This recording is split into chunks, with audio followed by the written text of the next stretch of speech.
Let me show you how to create a perspective blending effect in Photoshop. The first step is to duplicate the background layer. You can do so in on for two ways. You can press Ctrl J on Windows, that's Command J on the Mac, or you can go into the layer menu and select new layer via copy. Either method will work. Next, go into the edit menu and under transform, choose flip horizontal. Then go back into the edit menu and under transform select rotate 90 degrees counterclockwise. From the toolbar select the move tool, zoom out so that you can see plenty of the space around the image. You can zoom out by going into the view menu and selecting zoom out, or you can use the keyboard shortcut Ctrl on Windows, Command on the Mac, and tap on the minus key. Then drag the duplicate layer down and to the left so that the top left corner of the layer aligns with the top left corner of the canvas.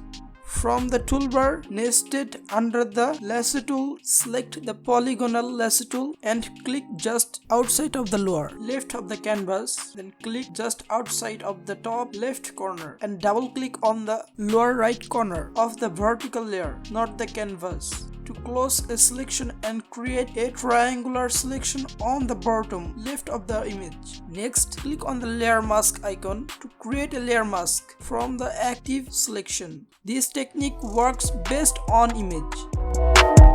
Don't forget to subscribe and like for more tutorials.